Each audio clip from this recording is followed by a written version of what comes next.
हा किडा घरात आढळत असेल तर तुमच्या घरात बाधा केलेली आहे.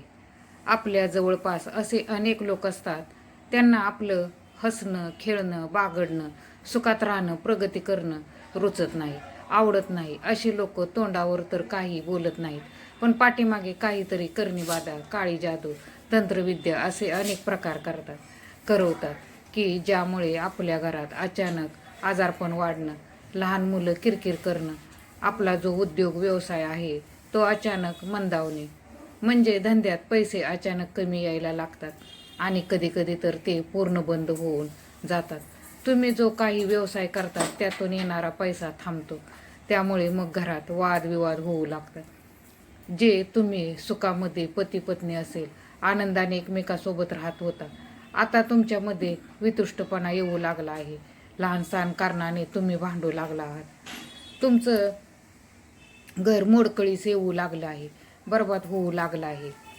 आता हे काही अचानक होत नाही, याचे आपल्याला निसर्गाकडून विविध संकेत मिळत असतात, जे सांगतात आपल्यावर, आपल्या घरावर, घरातील लोकांवर, लहान मुलांवर करणी बाधा उत्पन्न करत आहे.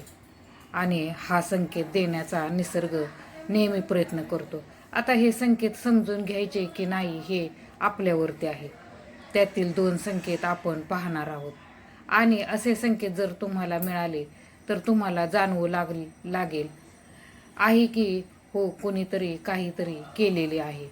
तर अशा वेळी समजून जा आणि सावध व्हा. आणि एक उपाय सांगत आहे, तो उपाय लगेचच तुम्ही करून टाका. संकेत नंबर 1. जर तुमच्या घरात काळ्या रंगाचा भोवरा असेल, ज्या प्रकारे घरमाशी किंवा मधमाशी नाही तर गांधील माशी पेक्षा थोडा मोठा आणि जाडसर काळ्या रंगाचा भुंगा असतो. त्याचा रंग चमकदार असतो, थोडासा मोरपंखी दिसणारा काळपट असा हा भोवरा जर आपल्या घरामध्ये असेल किंवा घराच्या अंगणात काही झाडे लावली असतील तर तो भोवरा झाडावर बसतो, बसेपर्यंत ठीक आहे. पण जर तो घरात येऊ लागला तर समजून जा की हा किडा जिथे जाईल तिथे नकारात्मक ऊर्जा त्याला आकर्षित करते, किंवा कुणी काही करणी बाधा केलेली असते तिथे तो निगेटिव्हिटी एनर्जी स्पंदने सोडतो. म्हणजेच काय तर हा भोवरा किडा त्या ठिकाणी आकर्षित होतो. अन्यथा तो बागेमध्ये, झाडावर, फुलावर वगैरे तुम्हाला दिसून येईल. मात्र जर एखाद्या घरावरती एखाद्याने जर काही बाधा केली असेल तर तो भोवरा किडा त्याच्याजवळ नक्की जातो. जर एखादी बाधा झालेली वास्तू असेल तर हा भोवरा किडा 100% आकर्षित होत असतो. जर हा भोवरा किडा आला तर सावध व्हा. थोडंसं निरीक्षण करा की आपल्या घरातील लोकांच्या मध्ये काही वागण्यात, बोलण्यात काही बदल झाला आहे का? घरामध्ये जी संपत्ती, धन येत होतं, त्या धन येण्याच्या स्तोत्रामध्ये किंवा धन येण्याच्या प्रमाणामध्ये काही कमी तर झालेले नाही ना? मित्रमैत्रिणींनो, नक्की तुम्हाला बदल झालेला दिसून येईल की काही ना काहीतरी बाधा तुमच्या घरात उत्पन्न होत आहे. त्याचवेळी जर आपण सावध झाला तर पुढे होणारी हानी आपण टाळू शकतो. संकेत नंबर 2. जास्वंदीचे फूल आहे, त्याचे अनेक रंगाचे जास्वंद पाहायला मिळतात. त्यातील पांढऱ्या रंगाचे जास्वंदीचे रोपटे जे आहे ते आपल्या घरामध्ये घेऊन या आणि ते रोपटे घराच्या बाल्कनीमध्ये, अंगणात, गॅलरीत, खिडकीत किंवा अगदी घरात जरी ठेवले तरी चालेल. आणि या रोपट्याला 24 तास तिथेच ठेवा, त्याला पाणी द्या. आणि हे जर रोपटे 24 तासाच्या आत जर सुकलं तर समजून जा या जास्वंदीच्या रोपट्याला 24 तास पाणी दिले, पूर्ण सूर्यप्रकाश मिळाला तरी हे सुकलं. यावरून समजून जा की आपल्यावर कोणीतरी बाधा उत्पन्न केली आहे. कारण जेव्हा ही बाधा केलेली असते तेव्हा हे पांढऱ्या जास्वंदीचे रोपटे नकारात्मक शक्ती आकर्षित करते व ते सुकून जाते, त्या वास्तूमध्ये तग धरत नाही.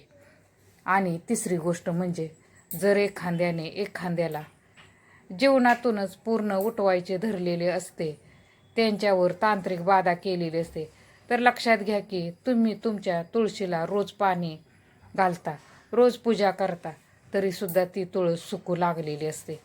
आणि ती जर सुकत असेल तर तो सर्वात मोठा संकेत आहे की तुमच्या घरावर करण्यात आलेली तांत्रिक क्रिया ही खूप दिवसापासून चालू आहे आणि ती आता शेवटच्या टप्प्यात आहे.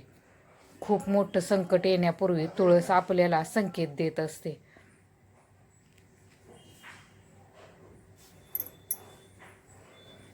आता असं झाल्यानंतर साहजिकच आपण घाबरून जाल. या ठिकाणी 3 उपाय सांगत आहे. तिन्हीच्या तिन्ही उपाय आपण करायचे आहेत. पहिली गोष्ट, आपल्या कुलदेवीला शरण जा. आपले जे कुलदैवत आहे, कुलदेवी आहे, ती पहिली माहिती करून घ्या.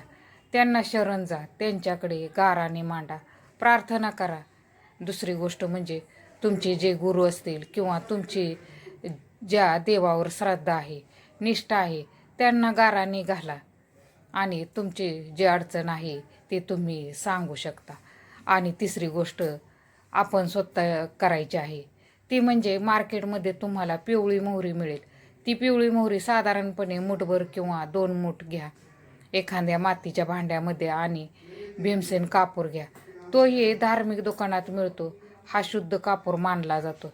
जर तुम्हाला नाही मिळाला तर तो उपलब्ध करा. अगदी साधा कापूर घेतला तरीही चालेल, मात्र भीमसेन कापूर सर्वश्रेष्ठ मानला जातो. कापूर व पिवळी मोहरी समप्रमाणात घ्या. ती एकत्र करा आणि ते आपल्याला मातीच्या भांड्यात जाळायचे आहे. जाळणार कधी? जेव्हा हा काळा भोवरा तुमच्या घरामध्ये येईल तेव्हा हा उपाय सकाळ संध्याकाळ केव्हाही करू शकता. कापूर मोहरी जाळायचा आहे. त्याचे पेट घेतल्यानंतर ती जे ज्वाला आहे ती विझवायची आहे. घरातील कोपऱ्या कोपऱ्यात धूर पसरवायचा. अगदी टॉयलेट, बाथरूम, स्टोरेज रूम एकही जागा सोडायची नाही. अगदी कोणी काय करून ठेवले असेल तर ते सांगता येत नाही. लोक पाण्याच्या माध्यमातून, अगदी कशाच्याही माध्यमातून या प्रकारच्या तांत्रिक क्रिया करतात. म्हणून एकही कोपरा न सोडता संपूर्ण घरामध्ये बाल्कनी असेल तर बाल्कनीमध्ये हा धूर पसरवायचा आहे. हा उपाय भोवरा आल्यावर करा, रोपटं सुकतं तेव्हाही करा आणि अमावस्येलाही करा. जोपर्यंत तुम्हाला वाटत नाही की तुमचे घर पूर्वीप्रमाणे सुखी, संपन्न, समाधानी असेल, तसेच पैसा पूर्वीसारखा यायला लागला आहे, तोपर्यंत प्रत्येक अमावस्येला हा उपाय रिपीट करा. हे जळणारे आपल्या आसपास असतात. अशा लोकांना ओळखायला शिका आणि त्यांच्यापासून शक्यतो आपले जे केस असतात, नखे असतात, आपली जी वस्त्रे असतात, या गोष्टी अशा लोकांपासून दूर ठेवा. या गोष्टी यांच्या हाताला लागणार नाहीत याची काळजी नक्कीच घ्या. तर मित्रमैत्रिणींनो, व्हिडिओ आवडला तर लाईक, शेअर आणि सबस्क्राईब जरूर करा. धन्यवाद.